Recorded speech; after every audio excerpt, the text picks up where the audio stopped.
الحواوشي من الاكلات اللي كلنا بنحبها كبار وصغيرين. تعالوا نعملها بطريقه النهارده جديده ومفيده اكتر للاولاد، علشان الاولاد اللي مش بتحب الخضار نضيف لهم الخضار في الاكل اللي بيحبوه بطريقه هم ما ياخدوش بالهم منها، بس يستفيدوا من القيمه الغذائيه بتاعه الخضار المهمه جدا في تاسيس جسمهم.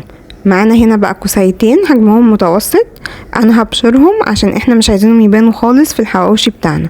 هبشرهم كده بالمبشره عشان زي ما اتفقنا ان احنا هنضحك على اولادنا وناكلهم الخضار من غير ما ياخدوا بالهم. دي الكوسه بتاعتي بعد ما بشرتها هحطها في الكبه، واحط معاها بصلتين كبار عشان تختفي الكوسه خالص وما يبانلهاش اي اثر، بس طبعا القيمه الغذائيه بتاعتها موجوده في الاكل عادي. هنفرم البصل والكوسه مع بعض كويس جدا بالشكل ده كده. بصوا ده شكلهم هم لما اتفرم، مفيش اي معالم للكوسه. ده بقى فلفل رومي وحامي انا بحطه في الفريزر بخزنه.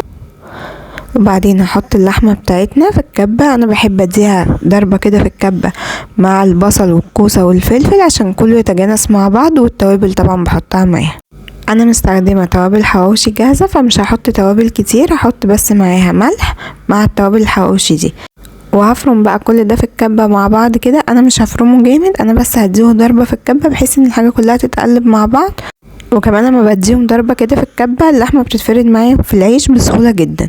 ده كده هو منظر الخليط بتاعنا بتاع الحواوشي. عايزه اقول لكم بقى الكوسه اللي احنا ضفناها ملهاش اي اثر نهائي، ممكن كمان تضيفوا جزر لو حابين مع الكوسه تعلوا من القيمه الغذائيه اكتر. هبدا بقى اجيب العيش هنا بتاعي بتاع الحواوشي. بصوا هفتحه بنفس الطريقه دي كده، انا بفتح ربع الرغيف بس من فوق، وبمعلقه كده افرد اللحمه جوه العيش بالطريقه دي.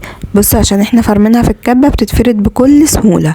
هعمل معاكم رغيف تاني برضو عشان تشوفوه اهو. هفتح ربع الرغيف بس من فوق وافرد اللحمه جوه العيش بالطريقه دي كده بالمعلقه بكل سهوله. هحط كميه لحمه متوسطه، مش هحط ولا كتير قوي ولا قليل عشان تستوي معانا كويس. وفي صينيه بقى مدهونه زيت هحط فيها الحواوشي وهدهن وشه كده بالزيت زي ما انتوا شايفين كويس قوي، وهدخله في الفرن.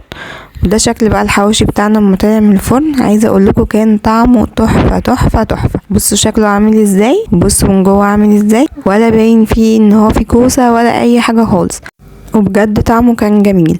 جربوا الوصفه وما تنسوش تكتبوا لي رايكم ايه.